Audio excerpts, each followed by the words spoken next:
Thank you. Shri Darshan Thakar ji.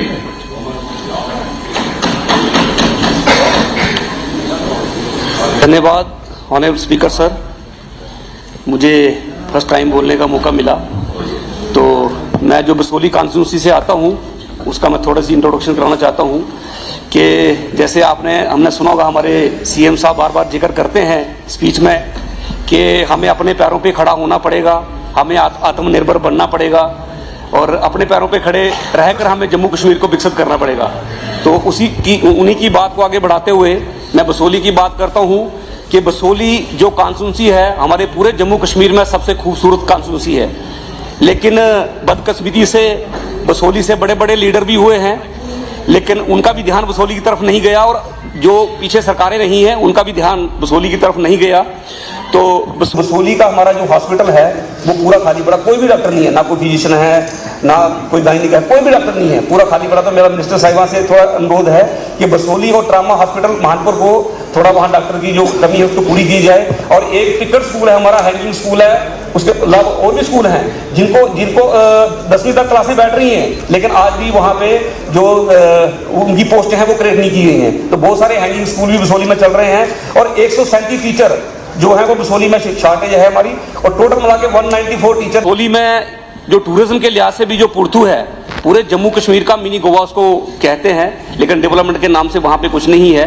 Ranjit Sagar dam जो बसोली पे बनी है, हमारे बसोली के संसाधनों पे और जम्मू कश्मीर के संसाधनों पे रंजीत सागर डैम बन के तैयार हुई है, लेकिन आज भी 725 परिवार उनको जमीन का कंपनसेशन नहीं मिला है, 725 परिवारों को नौकरी नहीं मिली है। कि रॉ मटेरियल का एक डिपो पश्मीना का बसोली में बनना चाहिए। मार्केटिंग के लिए वहाँ पे सरकार को कोई इसका इनिशिएटिव लेना चाहिए जिससे नेशनल और इंटरनेशनल लेवल की पश्मीना की मार्केटिंग की जाए। मैं थोड़ी सी बात आपके ध्यान में लाना चाहता हूँ कि हमारे मास्का में एनएचपीसी जो प्रोजेक्ट लगा है, एनएचपीसी प्रोजेक्ट जो मास्का में लगा है और वो किस प्रकार से हमारे वहाँ जो लेबर है उनके साथ में भेदभाव कर रहे हैं, उसकी थोड़ी सी जानकारी आपके पास में रखता हूँ। जैसे उरी का प्रोजेक्ट है, एक ही जम्मू कश्मीर में एनएचपीसी के प्रोजेक्ट चल रहे हैं, एक उरी प्रोजेक्ट है, एक उरी 1 है, एक उरी 2 है, एक किशन गंगा है। और जो जम्मू क्षेत्र में चल रहे हैं, एक सेवा सेकंड है, एक किश्तवाड़ में है और एक सलाह प्रोजेक्ट है। इनमें किस प्रकार से भेदभाव हो रहा है हमारे लोगों के साथ में, उसका भी थोड़ा सा ध्यान मैं उसका करवाना चाहता हूँ। स्किल्ड को जो पेमेंट दी जाती है एनएचपीसी हमारे जम्मू में वो 23,386 है और वही उड़ी में 30,855 है, और अनस्किल्ड को जो दी जाती है 16,789 है और वही उड़ी में जो है 28,865 है। कितना बड़ा फर्क है। और हिमाचल में भी जो ये प्रोजेक्ट एनएचपीसी के हैं उनको 31 दिन की छुट्टी मिलती है, लेकिन हमारे जो जितने भी हमारे लेबर लोग यहाँ काम कर रहे हैं उनको कोई भी छुट्टी नहीं दी जाती है। कोई भी कैजुअलिटी हो जाए तो भी उनकी छुट्टी काट दी जाती है और उसके बाद में ना उनको कोई मेडिकल फैसिलिटी है। जैसे अंग्रेज जो ईस्ट इंडिया कंपनी करती थी वैसा वो व्यवहार आज भी हमारे लोगों के साथ कर रहे हैं। तो इस पे भी बड़ी एक चिंता करने की जरूरत है। और ओवर टाइम भी उनको लगाते हैं, जैसे उनकी 9 to 5 ड्यूटी है, उसके बाद भी कोई मशीन खराब होती है उनको बुलाते हैं, काम करवाते हैं 2-2, 4-4 घंटे, लेकिन कोई उनको ओवर टाइम नहीं दिया जाता है। चित्रकला जो बसोली की चित्रकला है, पिछले साल ही वहाँ पे जीआई टैग उसको मिला है और पूरे हिंदुस्तान में और पूरी दुनिया में बसोली की चित्रकला प्रसिद्ध है।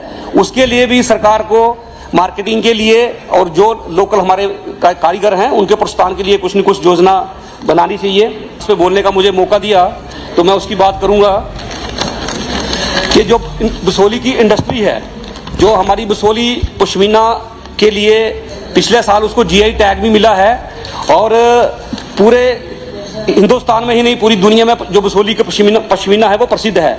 लेकिन वहाँ के जो पश्मीना के जो हमारे लोग हैं उनको क्या क्या दिक्कतें आ रही हैं उसके लिए भी सरकार का ध्यान उधर होना चाहिए। और बसोली का बहुत सारे खूबसूरत जो एरिया है, जैसे दारमानपुर का एरिया टूरिज्म के लिहाज से बहुत अच्छा है। और बसोली जो लेक की बात आती है तो बसोली में 2 लेकें हैं, एक हमारी रंजीत सागर लेक हो गई और दूसरी शापरकंडी की लेक अभी बन के तैयार हुई है। और 500 चरखे जो हैं, जो चरखा सोसाइटी वहाँ बनी हुई है, 500 चरखा के हिसाब से आज भी पश्मीना वहाँ की बुनाई हो रही है। लेकिन 12% जो जीएसटी टैक्स है, क्योंकि ये हैंडलूम में आता है तो इसको 12% जीएसटी टैक्स से हटाना चाहिए, इसको टैक्स फ्री करना चाहिए जो लोगों की वहाँ की डिमांड है। और नमी की लिहाज से पूरे जम्मू कश्मीर में सबसे नमी की लिहाज से बारीक पश्मीना जो है बसोली में उसकी कटाई होती है, तो इसके पश्मीना पे ध्यान देने की बड़ी ज़रूरत है वहाँ पे। और PWD वाले हैं, 1985 में बसोली से महानपुर का रोड बनके तैयार हुआ था। जैसे 31 किलोमीटर का ये रोड है, तो पहले जो घोड़े और खच्चरें जिस हिसाब से जाते हैं उसी प्रकार से ये रोड बनाया गया है। आज 2025 चल रहा है, लोगों को बहुत तकलीफ आती है उस रोड पे, तो मेरा निवेदन है कि इसको बहुत जल्दी डबल लेन किया जाए। अगर इसको डबल लेन करेंगे तो 18 से 20 किलोमीटर बनेगा। जो मिनिस्टर साहब लिख रहे हैं जी एक सर, जो ग्रिफ का रोड है बसोली से बनी तक, जो ग्रिफ का रोड बना है, पहले ये PWD का रोड होता था, तो 30 मीटर की इसकी जो 30 फुट की जो चौड़ाई थी, लेकिन जो ग्रिफ ने इसको हैंड ओवर किया है तो 90 मीटर जैसे 90 फुट चौड़ा किया है। तो उनकी जिन लोगों की जमीनें आई हैं उनका कंपनसेशन बाकी है। और PMGSY में जितने भी रोड हमारी बसोली कॉन्स्टिट्यूंसी में बने हैं उनका सबका कंपनसेशन बाकी है, उसके लिए भी थोड़ा ख्याल किया जाए, क्योंकि गरीब लोग हैं, उनका कंपनसेशन बाकी है। और एक महानपुर में GDC कॉलेज महानपुर से लेके ट्रामा सेंटर हॉस्पिटल महानपुर, तो जो लुक का काम है वो बहुत जल्दी होना चाहिए, इसके लिए भी थोड़ा सा ध्यान दिया जाए। और एक सबसे बड़ी बात है कि मैं अभी बात कर रहा था बसोली की अनदेखी के लिए, तो बसोली में जो हमारा सब डिवीजन बसोली में महानपुर में जो बना हुआ है, महानपुर का सब डिवीजन 1978 में बना था, लेकिन पता नहीं किस कारण से पिछले दिनों उसको शिफ्ट करके दूसरी जगह शिफ्ट किया गया है। तो लोगों की डिमांड है वहां पे उसको दोबारा रिटेन किया जाए, और ये उस पर 35 पंचायतें जो है उसके ऊपर डिपेंड हैं। और एक बसोली में construction of conference come community centre एक होना चाहिए, क्योंकि अगर कोई भी बसोली में आता है तो किसी की कॉन्फ्रेंस करने के लिए या बैठने के लिए कोई जगह नहीं है। और एक मेरा मिनिस्टर साहब से ये रिक्वेस्ट रहेगी कि हमारा पहाड़ी क्षेत्र है, हमारे 2 पहाड़ी ब्लॉक आते हैं, एक भूल ब्लॉक, एक धार मानपुर ब्लॉक। इन दोनों में से किसी भी ब्लॉक में एक ITI इंस्टीट्यूट खोला जाए।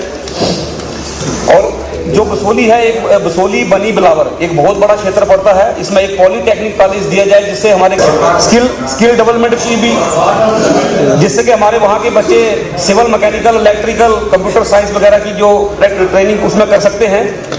और PWD वाले हैं उनके साथ एक बात और रखना चाहता हूँ, एक हाटली से घुन्नी और घुन्नी से सरथान का रोड बन रहा है, इसमें 500 मीटर का बीच का ऐसा जगह है कि जिसको जो हटली से घुन्नी वाला ठेकेदार कहता है कि घुन्नी टू सरथान वाला करेगा, और सरथान से घुन्नी वाला कहता है कि घुन्नी टू हटली वाला करेगा। तो इस चीज को भी थोड़ा जल्दी क्लियर किया जाए। और एक शारा टू हाट का PMGSY का रोड है, यहाँ पे पूरी स्लाइडिंग हो गई है, उसकी अलाइनमेंट चेंज होगी, तो इसके भी थोड़ा ध्यान करके, क्योंकि काफी सारे लोग हाट मास्का और उस पूरे बेल्ट के लोग द्रमन के इससे परेशान होते हैं। आए दिन वो रोड बंद रहता है और पूरा जो है पूरी स्लाइडिंग होकर रोड नीचे बैठ गया है, तो इसकी भी अलाइनमेंट चेंज करवाने की जरूरत है।